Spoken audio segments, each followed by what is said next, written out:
Hello everyone. Good evening to all of you. Hacks Class, Developers Club, and Developer Student Club NIT Patna welcomes you all to the second session of the Cloud Study Jam. This is Paritosh Kumar, DSC NIT Patna Cloud Department Lead. Looking forward, let's get started with the Cloud Computing 101 session. Here's the agenda for today's session. Actually, this section, namely what is cloud computing and the evaluation of cloud computing, its characteristics and needs and necessities we have already covered. So today we will be covering the following topics, starting with our discussion with understanding the cloud deployment models. And then we will go through the various cloud delivery models in a very high level view. And next, we will see the domiciles of cloud computing. And finally, we will understand what are the risks and challenges associated in the cloud. So with these topics, we will be concluding our session, and following which we will be having a Q&A slot. And during the session as well, you can post your queries in the chat anytime. So without any further delay, let's jump into it. So first we have cloud deployment model. So what we mean actually when we say this term? So cloud deployment model is just representing a specific type of cloud environment. According to NIST, it has outlined 4 such models, the cloud deployment models: the public cloud, the private cloud, community cloud, and hybrid cloud. So now the question comes, what separates these 4 different models from each other? So actually there are various factors, but we will primarily distinguish these 3 models on the basis of ownership, the size, and the access. Like in all these 4 models, there will be 3 determining factors who will have the access to the IT resources, and whether the resources will be shared or will be dedicated, that is single tenant or multi-tenant, and who will control the security. So we will first see the NIST definition given for each of these deployment models, and then we will understand some other key point as well. So first we have public cloud deployment. So public cloud deployment is defined as the cloud infrastructure is provisioned for the open use by the general public. That means all the cloud services in the public cloud deployment are made available to the general public, and the IT resources are generally offered to the cloud consumer at a cost, as you have already learned about pay-as-you-go model. So that is applicable here. And then it says it may be owned, managed, and operated by a business, academic, or government organization, or some combination of them. So this actually talks about the ownership and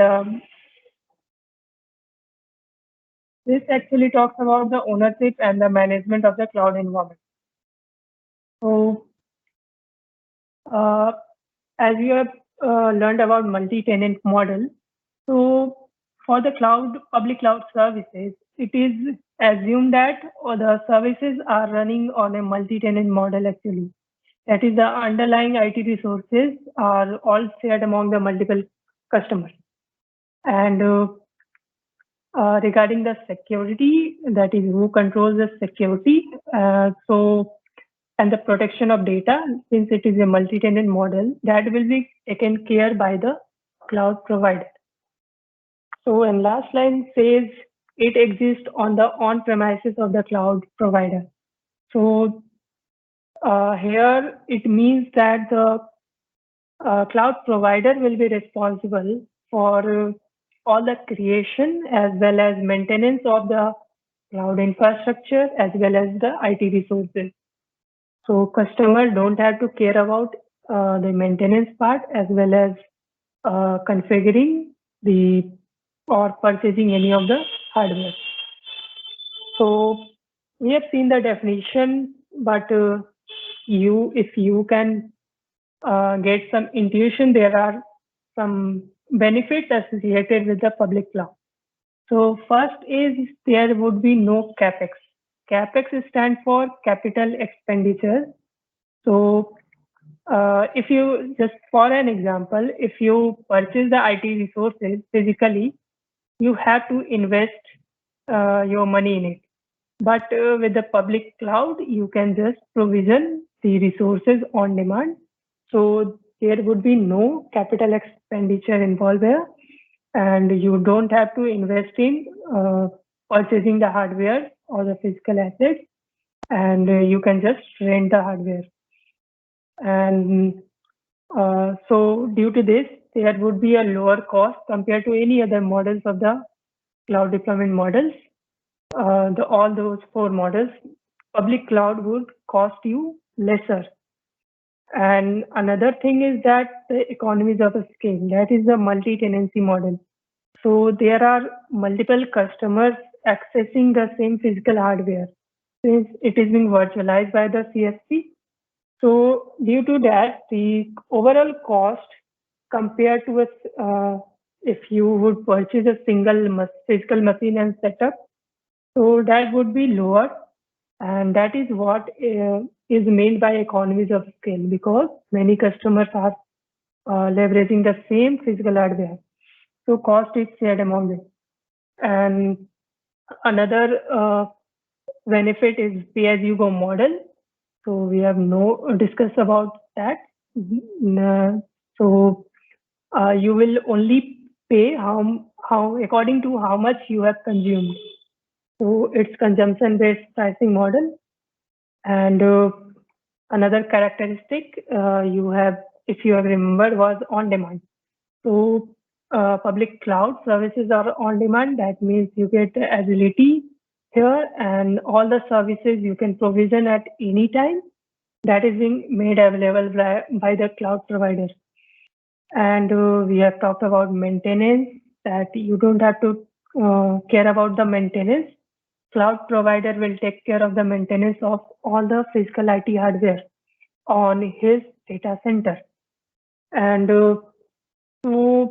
one thing more, the major cloud providers that are present today, they are having various data centers across the world in many regions. So you will get very much flexibility to launch your services in those data centers, and you can architect a very high availability architectures for your services. So you can also get the disaster recovery facilities. So your application would be reliable due to this. So these are some of the advantages you can get from public cloud. And one thing more, since it is a multi-tenancy model and all the data is being controlled and the management is being controlled by the cloud provider, and it is present on their data center, so it is considered as the least secure cloud computing model.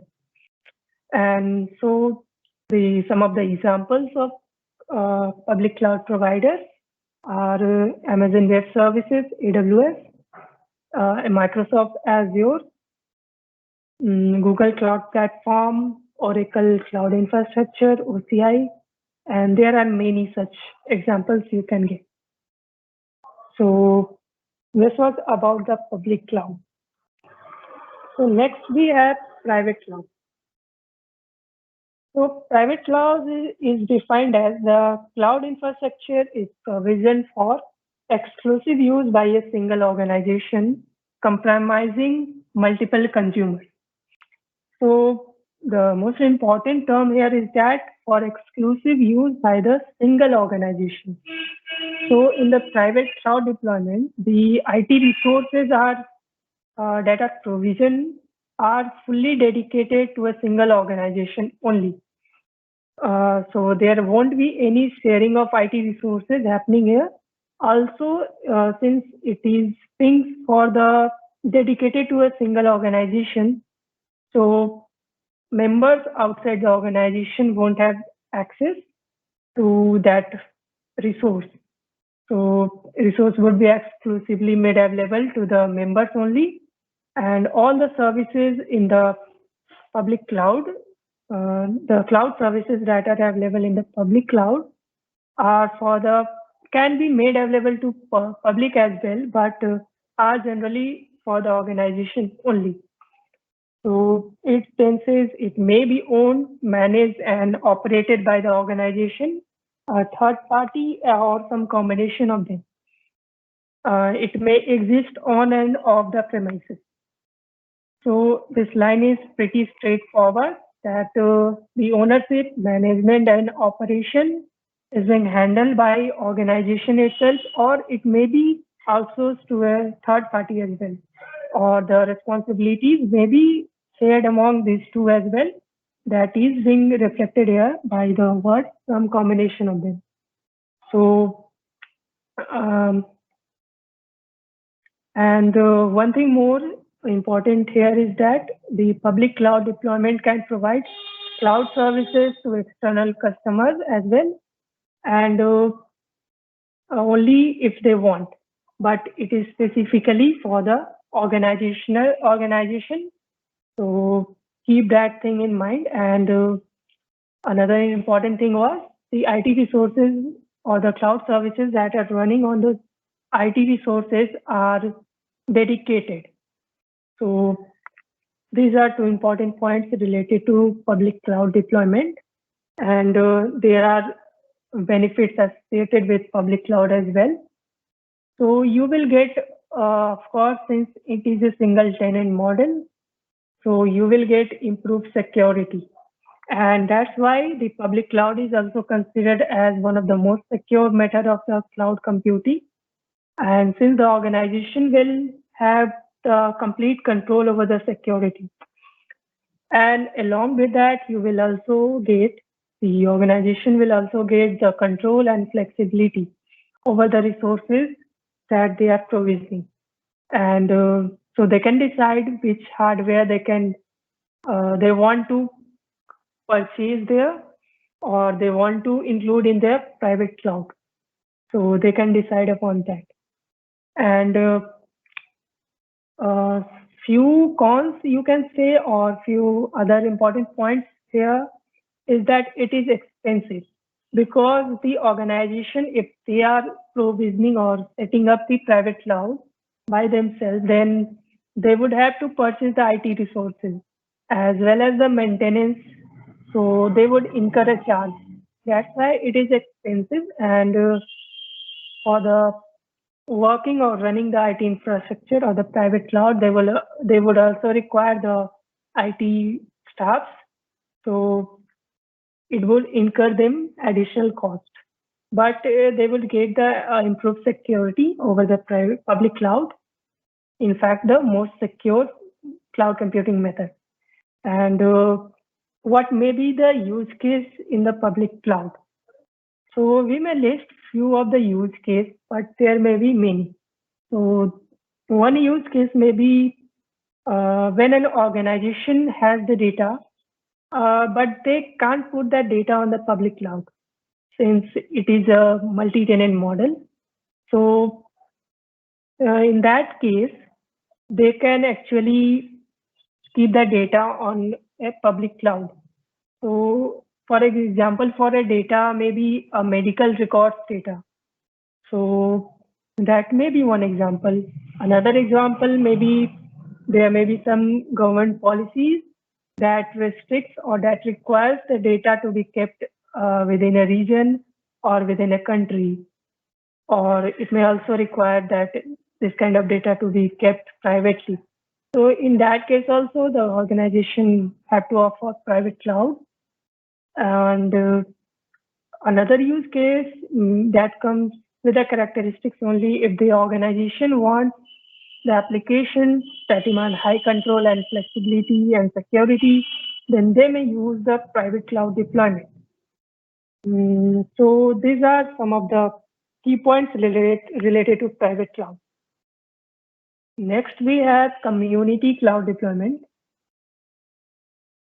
So community cloud deployment is defined as the cloud infrastructure is provisioned for exclusive use by a specific community of consumers from organizations that have shared concerns. So they may have a shared goal and they want to work together. So in that case, the various organizations, not just a single one, they form a community within themselves, and then in that case, if they deploy or they make their cloud, then we call it as a community cloud. So in the private cloud, we were having only a single organization having the ownership, but here there would be a community which would compromise several organizations. So you can also say that community cloud is similar to public cloud as well, but the limitation, that is the access, would be limited to the community or the organization within the community only. So next says it may be owned, managed, and operated by one or more organizations in the community, a third party, or a combination of them, and it may exist on and off the premise. So this line is also straightforward that community cloud may be jointly owned by one or more of the organization in a community, or it may be owned by a third party that is actually provisioning the IT resources for this community. As we have already just learned that community cloud is similar to a public cloud. Only the access would be restricted to the members of the community. So this is what is meant by this sentence. And in this case, the security and data access is also restricted to the members of the community only. However, the public community or the public member cannot access directly the data. So this is also helpful if there are several organizations that are working together. So next we have hybrid cloud deployment. So this is the last model that is being defined in the NIST definition. And the hybrid cloud deployment is defined as the cloud infrastructure is a composition of two or more distinct cloud infrastructures that we have already learned, that is private cloud, community, or public, and that may remain unique entities but are bounded together by some standardized or proprietary technology that enables data and application portability. So hybrid cloud is basically a combination of the two or more different cloud deployment models that we have just learned, and what it means by some standardized and proprietary technology is that the technologies which enable these different cloud deployment models to interact with each other, so or to integrate with each other. So there are also some benefits associated with the hybrid clouds as well. So here also, since it is a combination of all the three models, so you will get a mix of kind of benefits. So you will have the benefits associated with the private cloud as well. You will get the benefit associated with the public cloud as well. So you will have the control over the IT resources that is being provisioned, and you will also able to decide whether to provision the IT resource in a public cloud or in a private cloud. So that is one of the advantages. Another benefit would be you will get the flexibility to decide whether to keep the data in the public cloud or in the private cloud. And also one thing more, as you know, public cloud have near to infinite scalability. It is a multi-cloud. It is a major cloud service provider. So we can say that. So you will also get a scalability of the public cloud, and along with that, you can get the control and the security that you were getting with the private cloud. So you have the flexibility with this hybrid cloud deployment model. And sometimes it may be cost effective as well. For example, you want to set up your service, but you want to get the benefits that are being associated with the public cloud, like pay-as-you-go model, pricing model, or the higher scalability and on-demand self-service. So, and you don't want to configure a private cloud since it would require you to purchase the hardware. So in that case, you can configure or take the advantage of the public cloud, and for the data part, you can keep it with the private cloud. And so instead of setting up all your services within public cloud, if you see the cost would be lesser due to uses of the public cloud. So this is also one of the benefits you can get. And one thing you have to keep in mind with the hybrid cloud deployment is that this model can be complex and challenging sometimes to create as well as maintain. So we can also see some of the use cases related to hybrid cloud. So one use case may be hosting a website in a public cloud simply, and then linking the data part of the database, which is being hosted in the private cloud. So you can do that as well. Another example would be just like we discussed about private cloud, when organization have some data that they don't want to put in the public cloud. So due to any reason, like any legal reason or any policy, so they can take the advantages of the private cloud, that is put the data in the private cloud and keep running their services like compute in the public cloud. So this is another example. Another example would be there are chances that sometimes organizations are running some legacy applications, and those application runs on some old hardware which is not available in the cloud environment right now. So in that case, also the organization can keep running those hardware since they cannot throw it away. So they can keep those running as it is, and they can also configure some of the services of the public cloud for their use case, maybe for the backup or data recovery or like archival. So there may be such cases as well. And another use case that we have already covered in the benefits, maybe that is related to cost effectiveness, and that another example would be the backup and data recovery. And for the testing and development environments, you don't want to set up it in a private cloud, so you configure all those in a public cloud because it's cheaper. So these are some of the use cases of the hybrid cloud. So I think you all have got a basic idea of the cloud deployment model.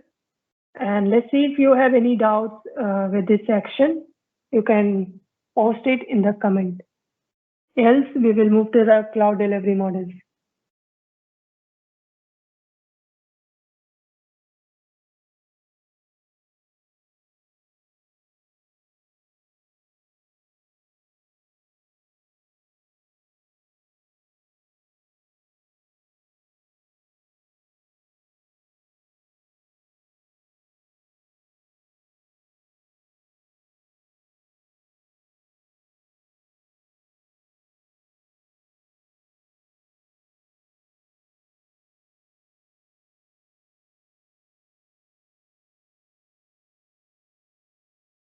I think there is no doubts here.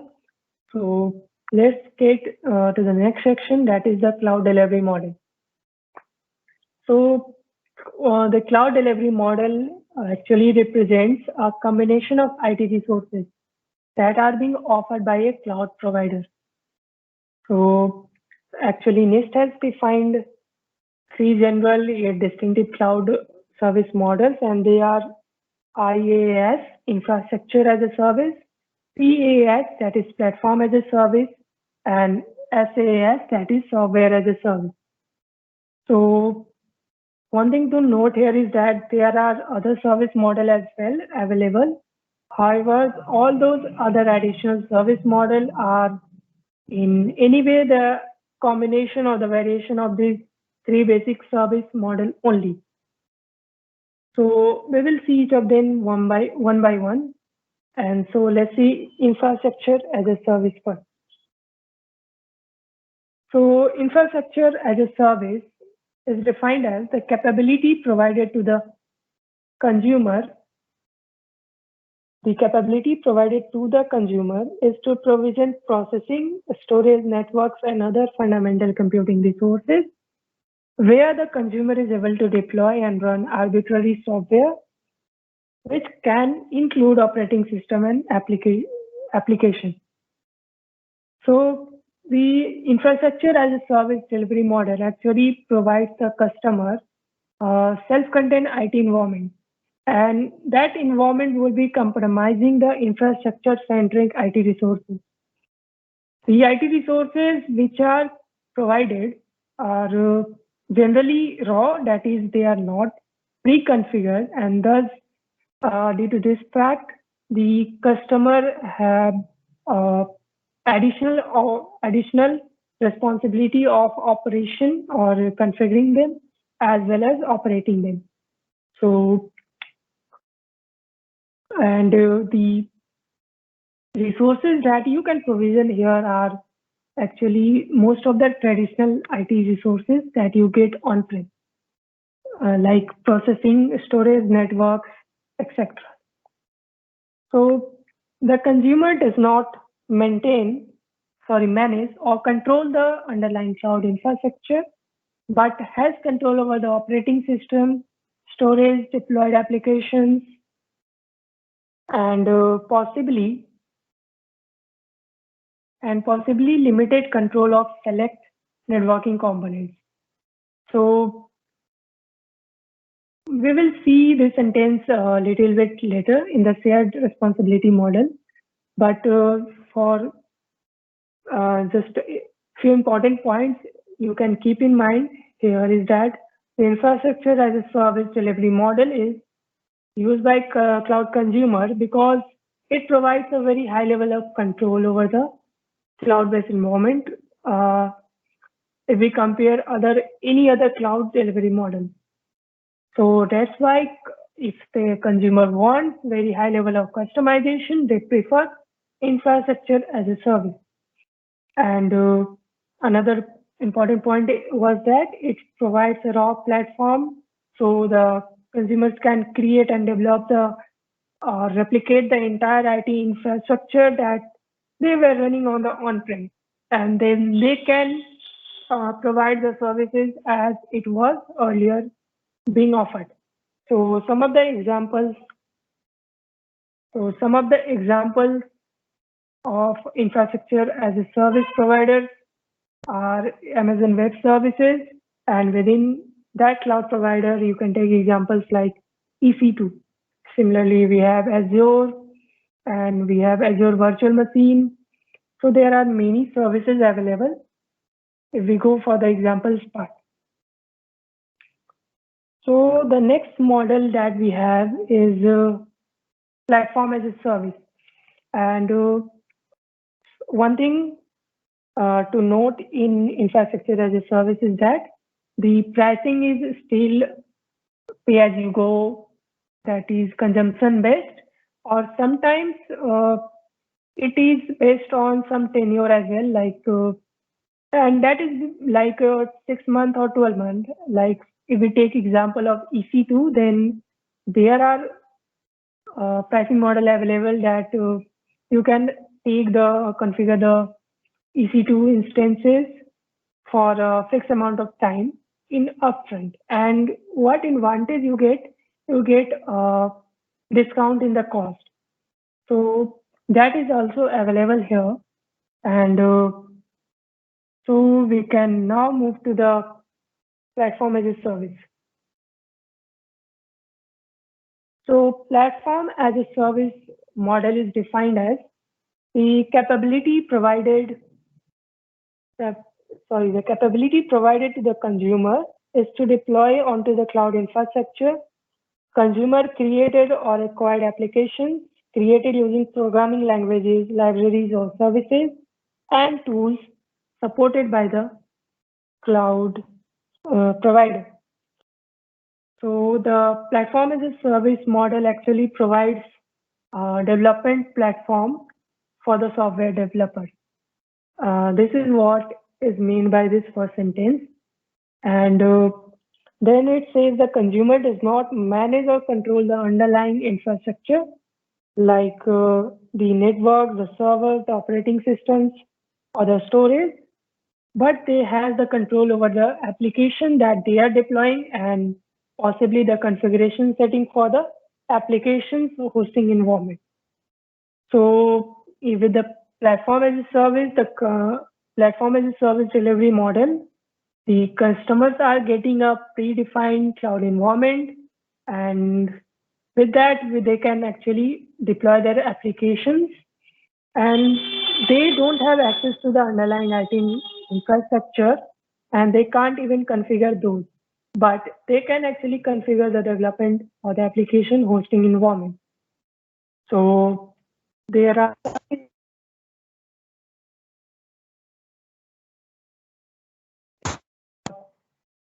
Am I audible?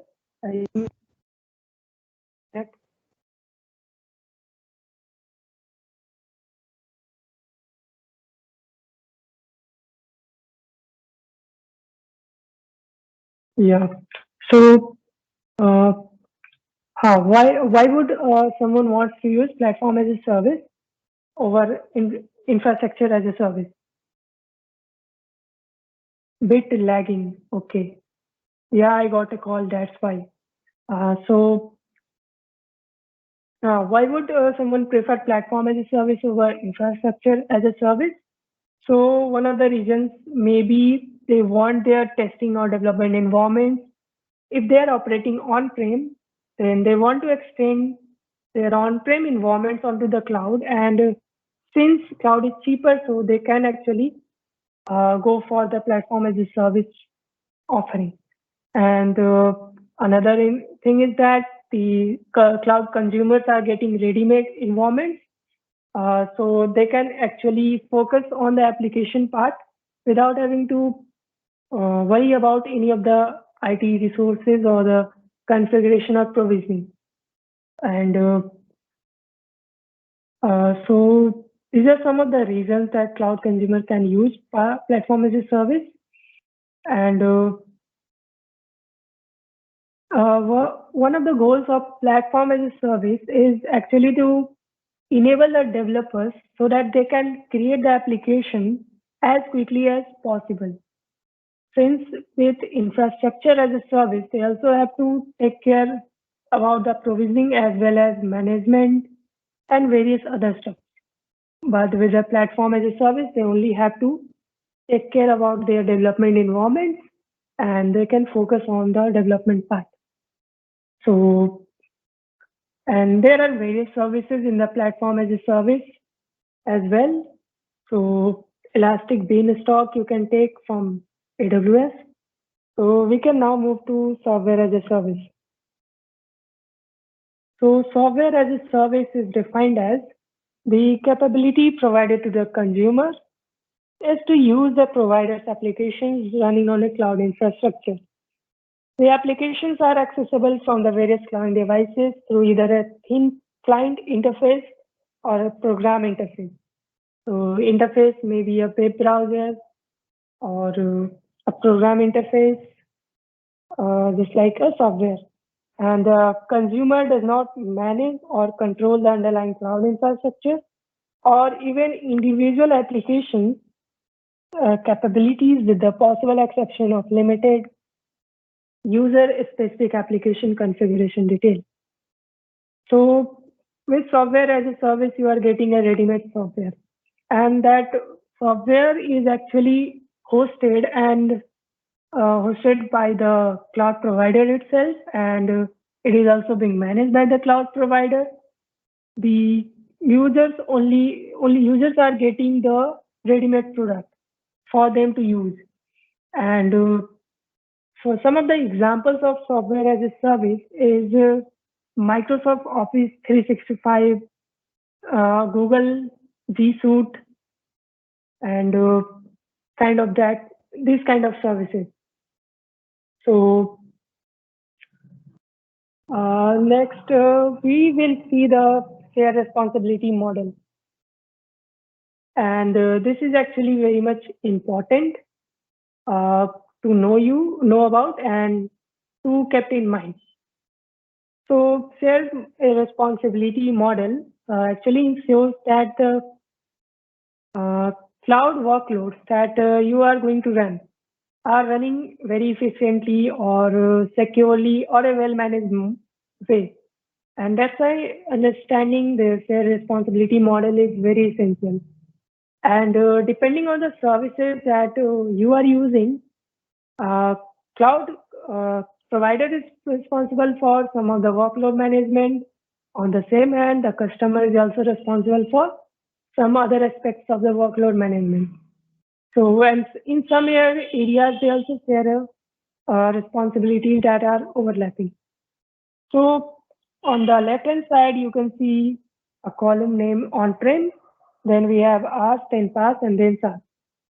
So, on-prem is actually showing us the things that you need to take care when you are deploying your services in the on-prem environment. So, you have to take care about the networking part. You have to take care about the storage devices. You have to take care about the physical servers, and then you have also to take care of the virtualization platforms that you are going to use. Then you have to manage operating system and then middleware runtimes, and then data as well as the application that you are serving. So on premises, you have a bunch of responsibilities to take care. But when you come to the cloud, these responsibilities are being shared between the cloud provider and the cloud customer. So with the infrastructure as a service, you can see there are some blocks that are being filled with the color from applications to operating system. So this infrastructure as a service model allows the user to operate as well as manage the traditional data center resources in the cloud, as we have already seen, and the customers here are responsible for managing the operating system layer as well as the higher, all the things that you can see here. That includes the OS, middleware, runtime, data applications, and so the customer has to purchase as well as install, configure, and manage their own applications as well as data as well as middleware. So that's the responsibility of the customer. While the cloud provider actually focuses on the virtualization and the below part. That is virtualization, you might have heard in the previous session that it is achieved using a hypervisor. So cloud provider takes care of this hypervisor layer and below. And that includes the physical server, storage devices, networking, virtualization platform, and this also includes power and cooling. This also includes ventilation as well as the maintenance and this kind of stuff. So, and the cloud provider ensures that the cloud infrastructure is actually virtually available to the user or the cloud consumer. And so these are the responsibilities that are being shared between these two. Next, we have platform as a service. So with the platform as a service delivery model, the cloud provider actually, we can say that had the full administrative control over all items that are being listed under the infrastructure as a service model, as well as the virtual servers, that is the virtualization, as well as the runtime middleware and OS. So the cloud consumer administrative control is actually limited here, and they are getting a ready-made environment. So as we have already discussed, like they don't have access to any of the server settings directly, or they don't have any administrative control. They are just getting a platform that the cloud provider is providing. So that is a ready-made platform, and they can actually manage their data and the application, that is the coding part, and the data that is related to the application. So that comes under the responsibility of platform as a service cloud consumer. So next we have software as a service. So here you can see there are no boxes filled up, and that clearly indicates that there won't be any responsibility of the cloud consumer to manage either the application or the data even. So all the things are being managed by the cloud provider itself, from applications to networking. So as SAS, SaaS, software as a service, you are getting a ready-made software to use. Just like for an example, we are communicating with MS Teams. So we are getting a ready-made software here and we are just using it. And that is exactly software as a service. So this is a summary of cloud delivery models, and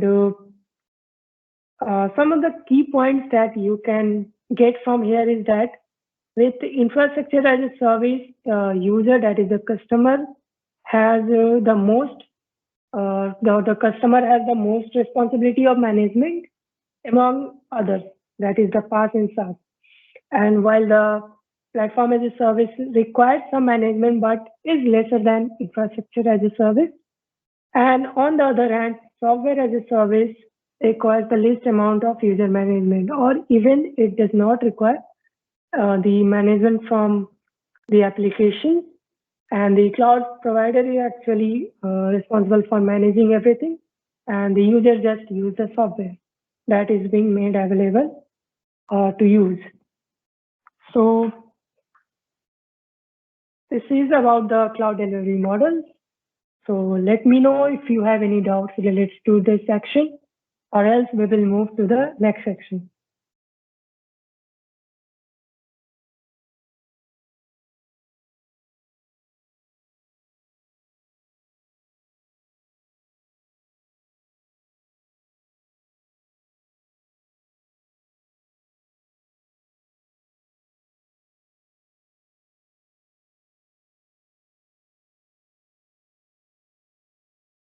I think there is no doubt here right now. You can ask your doubts later on as well. So we can proceed with the domicile. So far we have covered the cloud deployment model as well as the delivery model. So now let's actually see the domiciles of cloud computing.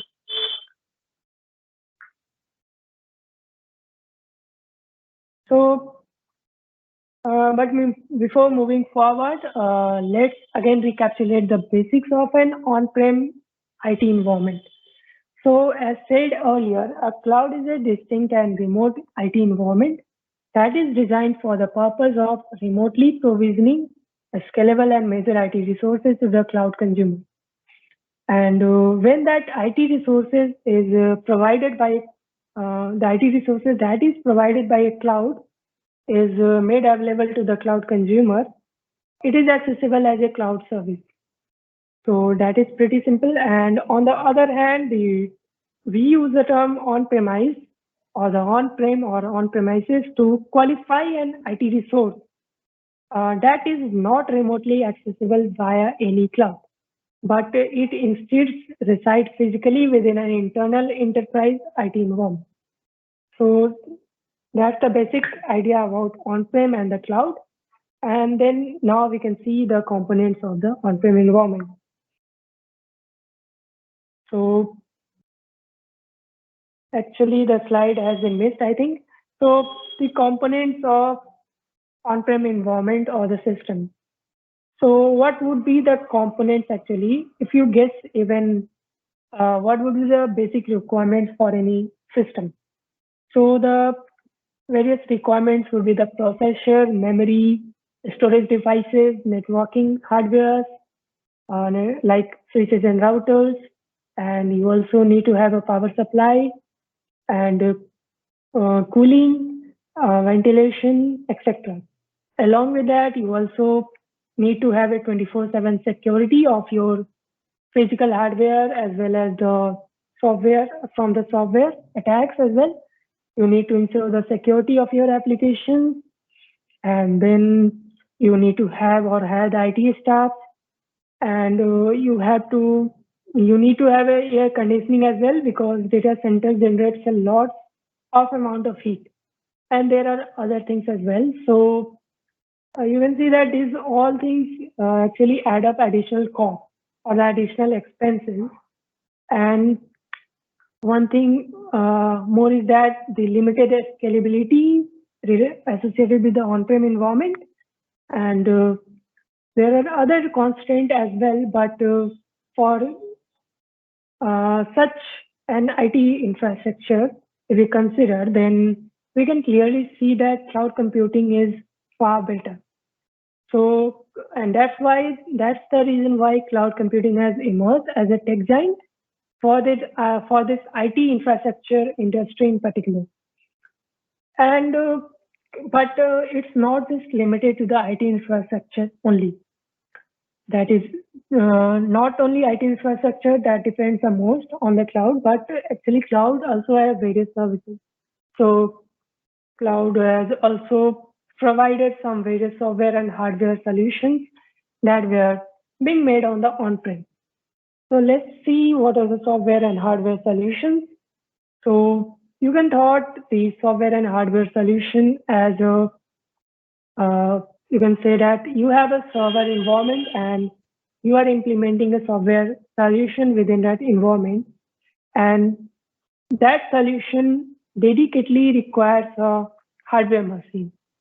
So that is what we mean by a software hardware solution. That is, you need to have a dedicated hardware for a specific solution or a product. So some of the examples would be the database system. So for the database system, you would require a dedicated IOPS, input output per second, and that have to be very well so that your operation would be fine. And you need to have a good throughput of the hard disks as well. So then we have the identity management. So and we have the storage devices. So like dedicated hard drives you need to have, and then we have networking. So routers, switches fall under this, and there are various application solution as well. So we will see the application solution in the cloud domicile as well. So that's why I will not repeat here. You can get the idea from that. So just like the various features in the section present in the on-prem system on the cloud, we have various similar features as well. So, and due to these features or the applications that we are getting on the cloud computing, we can say that in near future, very well cloud computing would entirely eradicate or replace the on-prem system. Right now, it has done a very far better job, or it is actually has replaced the on-prem system, but still somewhere it is running. But in near future, it would actually replace the entire. So let's see some of the domiciles that are available in the cloud computing as well. So the various domiciles here include the compute services. So with the compute services in the if we take examples of the Amazon Web Services, we have EC2, so Elastic Cloud Compute, and then we have Elastic Beanstalk as well, and then we have in the serverless computing we have AWS Lambda, and then we have Elastic Container Service. So there are various services related to compute. And if we come to the storage services, so the most popular one is S3, Simple Storage Service. That is object storage. Then we have various other services as well, like the block storage. We have Elastic Block Storage, EBS. And for the file storage, we have Elastic File Storage, EFS. And so then we have the database services as well in the cloud. And if you have heard about serverless database DynamoDB, it is the one. We have DocumentDB as well. We have RDS, that is relational database. We have Aurora, that is actually a relational database, but it's fully managed by the AWS. So there are other database services as well. Then we have networking services in the AWS as well, which includes virtual private cloud or the dynamic routing gateways or the subnetting or the subnet. So, and we have the firewall facilities as well here. Then we have the identity and access management or the IAM, if you have heard about, then it is the one. And there are other government services, governance services as well, and management and government services we have talked. And then we have the application services. So this is what I was talking about in the last section. And so there are a bunch of application services available in the cloud computing. So the richness of the application services in the cloud computing is quite diverse. Some of it includes the cloud delivery network, that is CDN.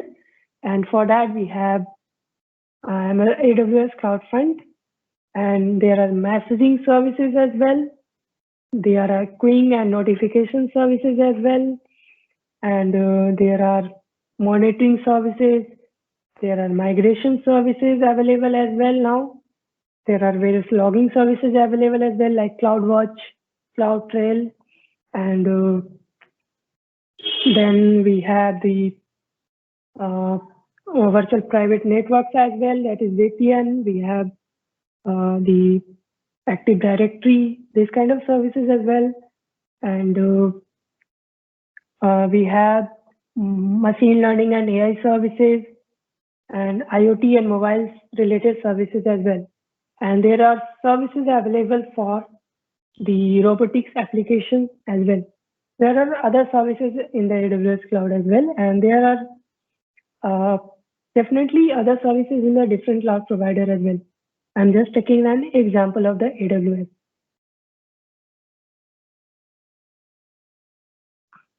So this concludes the part of the cloud domicile. So if you have any questions related to that, you can post in the chat.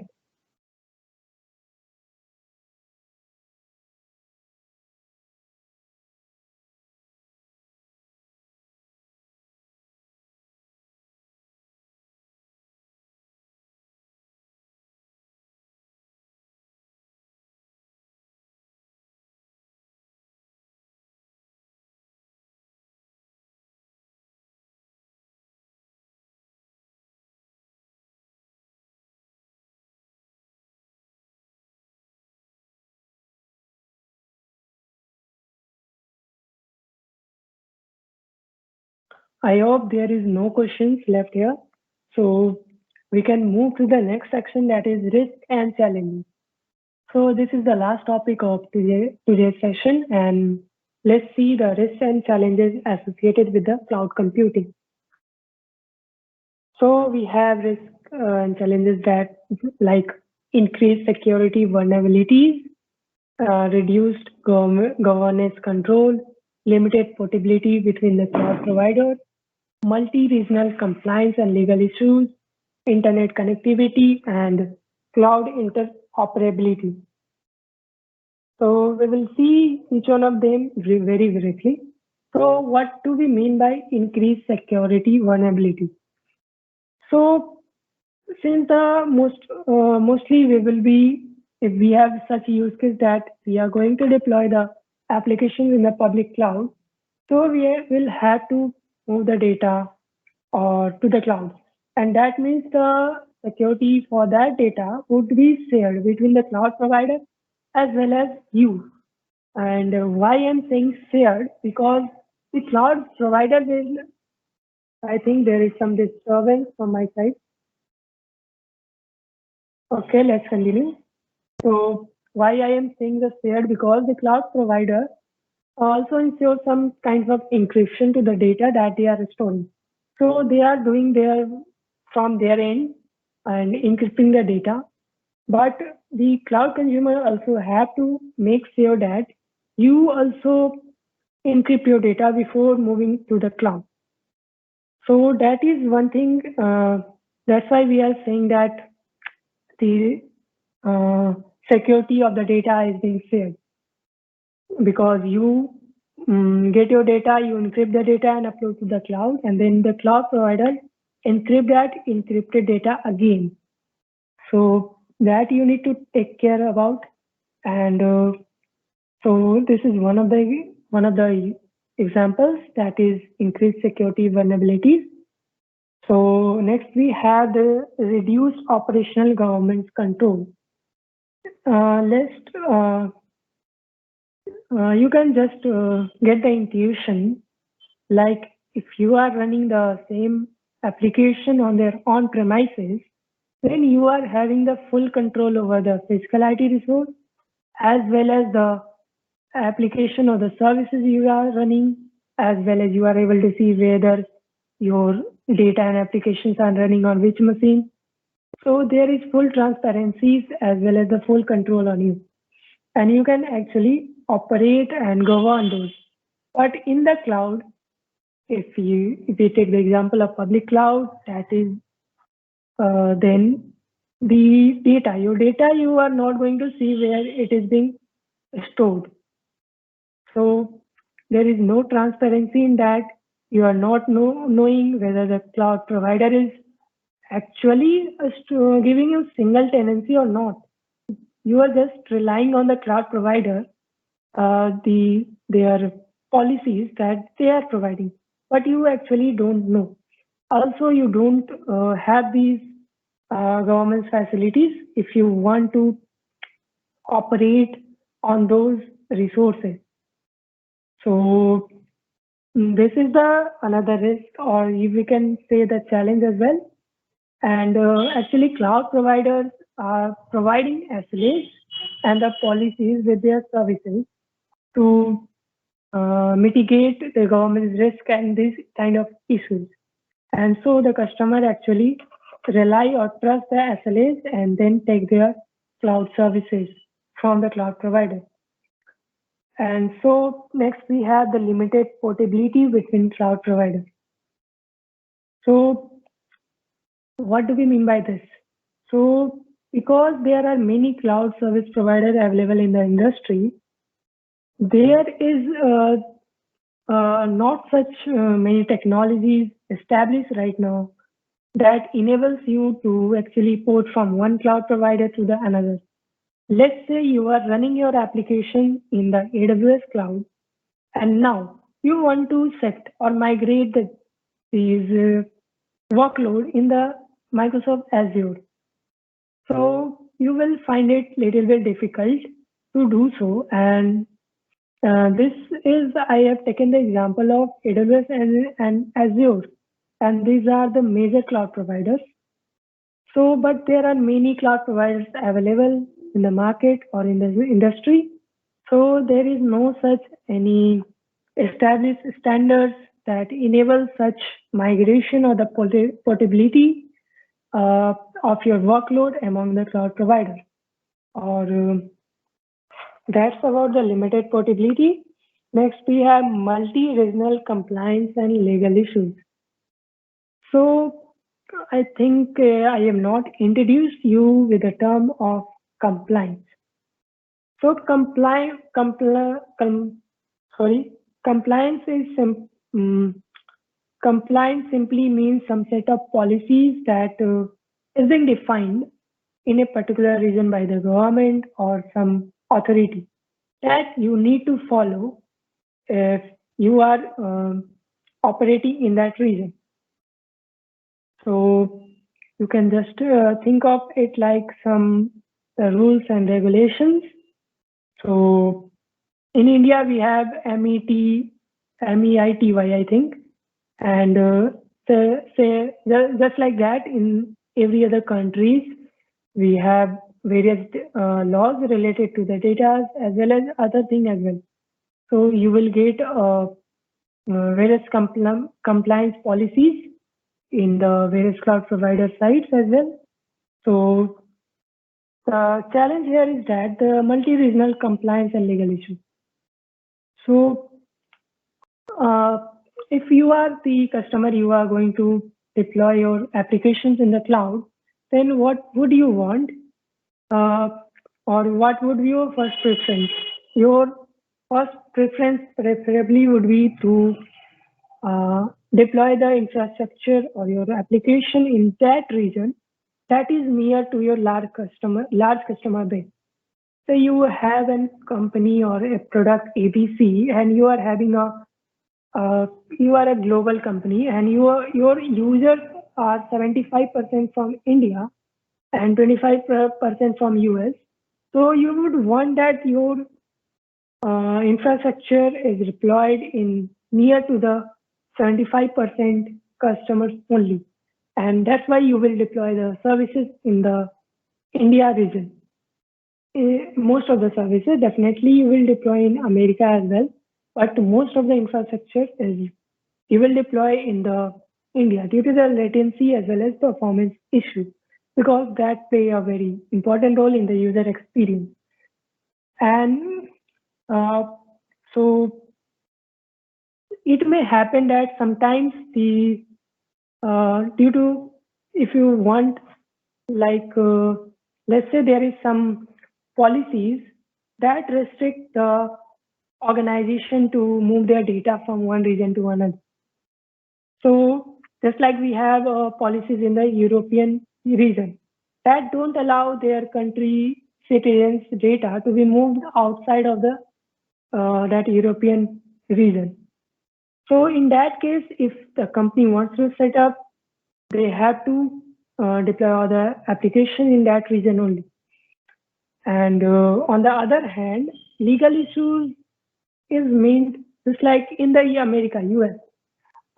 If we are operating any cloud service, or we are actually providing a service to the public using the cloud infrastructure from a cloud provider, then in the US we have a policy, I think US Patriot Act, which actually says that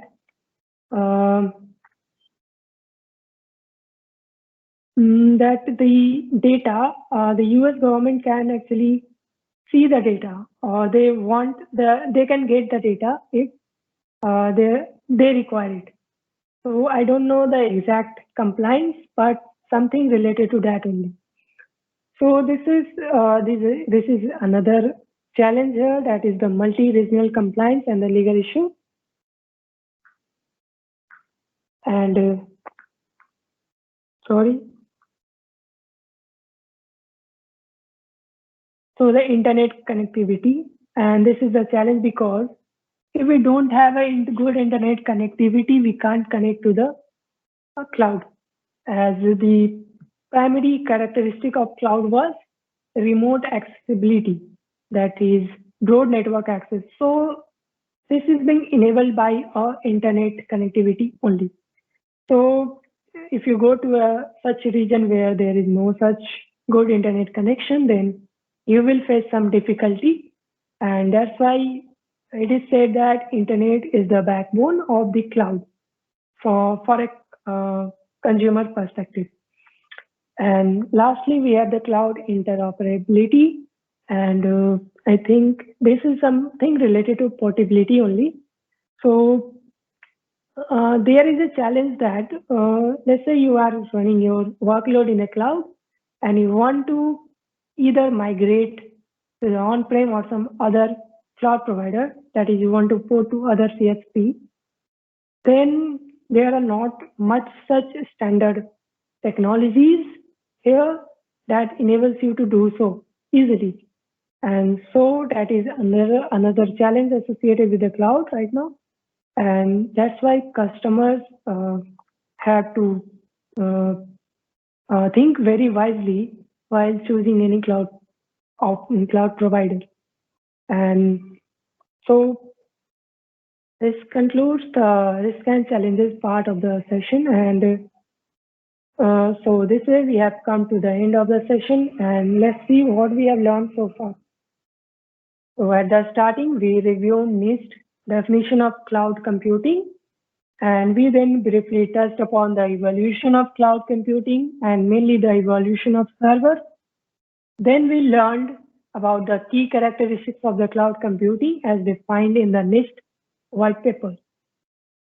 And then we explored why we need cloud computing and what are the advantages of cloud computing. So, and next we explored different types of cloud computing models, that is public, private, community, and hybrid cloud models, and saw the pros as well as cons, that is benefits of each of the models. So that now you can decide which cloud model can be best for a particular scenario. So then we continued with our discussion with knowing about the cloud service model, that is the delivery model, infrastructure as a service, platform as a service, and software as a service. And finally understood or summarized these three models with the shared responsibility model. And we then touched upon the various domiciles of cloud computing in a very high level as well. And last but not the least, we get to know about some of the risks and challenges associated with the cloud. So I hope you have learned something from this session and enjoyed it. Practice hard and learn. And thank you for your time.